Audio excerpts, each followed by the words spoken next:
Olha só, muitas daquelas histórias bíblicas que a gente ouve desde criança, elas aconteceram num lugar fascinante, o Antigo Egito. Mas e se a gente olhasse para elas não só como textos sagrados, mas como relatos de um mundo que realmente existiu, um lugar com uma cultura assim super rica e complexa? A resposta, olha, pode mudar tudo que a gente achava que sabia. Então, a grande questão é essa. O que será que está escondido numa história que parece tão simples? É isso que a gente vai investigar agora.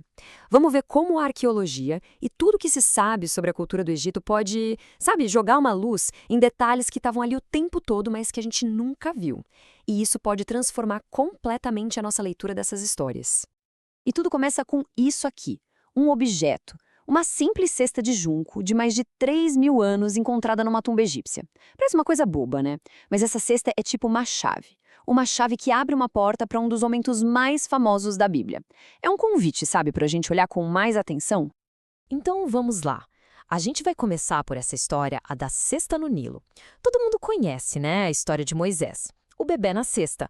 Mas o que a arqueologia descobriu dá uma perspectiva completamente nova sobre a decisão que a mãe dele tomou.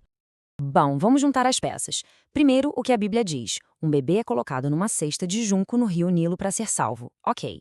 Aí vem a arqueologia e encontra cestas iguaizinhas, da mesma época, em várias tumbas, inclusive na do famoso Tutancâmon. Mas a grande sacada, a peça que faltava, é a crença dos egípcios. Eles acreditavam que o cheiro do papiro, o material da cesta, afastava crocodilos. Então, peraí, a mãe de Moisés não só largou o filho no rio e torceu pelo melhor. Não, ela usou o que seria a melhor tecnologia da época para proteger o filho. Foi um ato de fé? Com certeza, mas também foi um ato de conhecimento, de sabedoria local, uma escolha super intencional. Para entender essas conexões, a gente precisa dar um passo para trás e entender o mundo dos egípcios. Como eles viam a vida, a morte, os deuses. Essa visão de mundo era literalmente o cenário onde todas essas histórias aconteceram. E no centro de tudo, estava o Rio Nilo. Ele não era só um rio, gente. Era a vida. As cheias anuais, que eles até tinham um deus para isso, o Hapi, traziam a terra fértil que alimentava todo mundo no meio do deserto. Mas o Nilo era mais que isso. Era um caminho entre a vida e a morte. Pensa só. De um lado, na margem oeste, onde o sol nasce, ficavam as cidades dos vivos. Do outro lado, na margem oeste, onde o sol se põe, ficavam as tumbas, as cidades dos mortos. O rio era a fronteira. Ele dividia literalmente o mundo dos vivos do além. E essa visão de mundo também tinha um código moral bem forte. No Livro dos Mortos, por exemplo, tem uma parte que é tipo um checklist pro além. A alma do morto tinha que dizer aos deuses tudo que ela não fez de errado para poder passar. Eu não matei, eu não roubei, sou a familiar. Pois é, a semelhança com os 10 mandamentos é impressionante. Isso não quer dizer que um copiou do outro, não é isso? Mas mostra que essas noções de certo e errado já circulavam por ali, faziam parte do pensamento da época em toda aquela região. Ok, vamos mergulhar agora numa outra grande história que se passa no Egito, a de José. Essa é uma das mais detalhadas da Bíblia. E o mais incrível é que quando a gente cruza com a arqueologia, os detalhes se encaixam, assim como uma luva, num período bem específico da história do Egito. E a chave para entender isso são os Ixos. Quem eram eles? Basicamente, governantes estrangeiros. Era um povo de origem semita, a mesma de José e dos hebreus, que conseguiram dominar e governar uma parte do Egito. Agora, por que isso é tão importante? Porque num Egito governado por faraós puro sangue, um estrangeiro como José chegar ao poder seria quase impossível. Mas num Egito governado pelos Ixos, que também eram semitas, aí a história muda de figura, faz todo sentido. E não era só no topo do poder que existiam semitas. Documentos da época, como o famoso papiro de Brooklyn, mostram listas e listas de servos e escravos semitas trabalhando em casas de egípcios ricos. Ou seja, a história de José, começando como escravo na casa de um oficial egípcio, se encaixa perfeitamente na realidade daquele tempo. E os detalhes? Os detalhes são impressionantes. 20 ciclos de prata. Esse foi o preço pago por José. E esse número não foi tirado do nada. Se a gente pega os códigos de leis da época, tipo o famoso Código de Hammurabi, adivinha qual era o preço padrão de um escravo? Exatamente, 20 ciclos. É um detalhezinho que mostra como a história está conectada com a realidade daquele tempo. Ok, e como José sobe ao poder? Interpretando os sonhos. Para nós hoje, isso pode parecer meio esotérico, mas no Egito Antigo, sonhos eram coisa seríssima.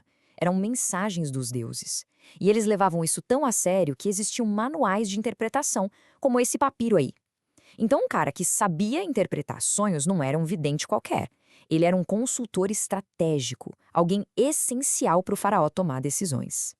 E qual foi a grande interpretação de José? A fome de 7 anos. E, de novo, isso não era só uma história fantástica. O Egito dependia 100% do Nilo. Se as cheias falhassem por anos seguidos, era o desastre. E nós temos vários registros egípcios falando sobre isso.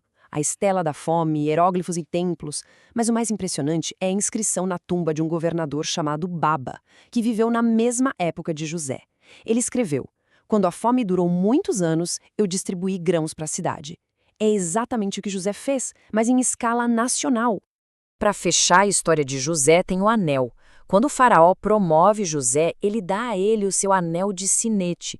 Isso não é só uma joia bonita, um presentinho. Era um símbolo de poder absoluto.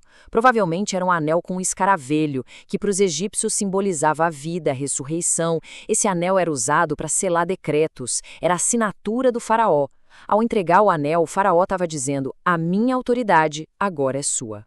Mas sabe, a conexão não para nas histórias. Ela vai mais fundo. A gente encontra ela nas palavras que usamos até hoje e em símbolos que eram poderosíssimos para essas duas culturas. Vamos pegar a palavra faraó. A gente usa o tempo todo para falar do Egito, né? Mas a origem dela é 100% egípcia. Vem de Pera, que significava a grande casa, o palácio. É como se hoje a gente falasse a Casa Branca decidiu, para se referir ao presidente dos Estados Unidos. Com o tempo, o nome do lugar virou o título da pessoa. E essa palavra viajou o mundo, principalmente por causa da Bíblia. E essa aqui é uma jornada incrível, a da palavra Bíblia. Pensa só, tudo começa no Egito, com a planta do papiro, o papel da antiguidade. Esse papiro era exportado por um porto fenício que os gregos chamavam de Biblos. Então, para os gregos, um livro feito de papiro virou Biblion, e uma coleção de livros, Bíblia. É impressionante, né? A palavra que dá nome ao livro mais famoso do mundo começou como uma planta nas margens do Nilo. Agora, vamos falar de um símbolo, a serpente. Em muitas culturas ela é importante, mas no Egito era algo muito específico. A naja na coroa do faraó, o chamado Urhelsh, não era um enfeite, de jeito nenhum. Era o símbolo de uma deusa protetora, a Wadjet. Significava que o poder do faraó vinha dos deuses, que ele era legítimo e que tinha o poder de destruir seus inimigos. Era, resumindo, o maior símbolo de autoridade que existia. Então, com isso em mente, vamos voltar para a Bíblia. Lembra daquela cena em que o cajado de Arão vira uma serpente na frente do faraó? E essa serpente engole as serpentes dos magos egípcios? Isso não é só um truque de mágica, uma competição. Para qualquer egípcio daquela época, a mensagem era clara e devastadora. Era um desafio direto, um ataque ao símbolo máximo do poder do faraó. Era dizer, na linguagem deles, o nosso Deus é mais poderoso que o seu, e que a sua própria autoridade divina. Então, no fim das contas, qual é a grande lição disso tudo? É que entender o mundo por trás de uma história nos faz ler as entrelinhas. A gente passa a enxergar não só as palavras, mas os símbolos, as tensões, tudo aquilo que está escondido sob a superfície. É exatamente o que diz a fonte que usamos para essa análise. Conhecer esse contexto cultural não empobrece o texto, muito pelo contrário, enriquece. A gente passa a ver a complexidade, profundidade de histórias que talvez a gente lesse de um jeito muito simples. O contexto, no final, é a chave para entender de verdade. Isso tudo leva a gente a uma última reflexão, que vai além da Bíblia e do Egito. Pensa bem, quantas histórias a gente lê hoje em dia, quantos livros, ou até notícias, sem entender de verdade o mundo por trás delas, o contexto em que foram criadas. Fica aí a pergunta. Talvez o maior aprendizado de tudo isso seja criar o hábito de sempre perguntar qual é o mundo que existe por trás dessas palavras.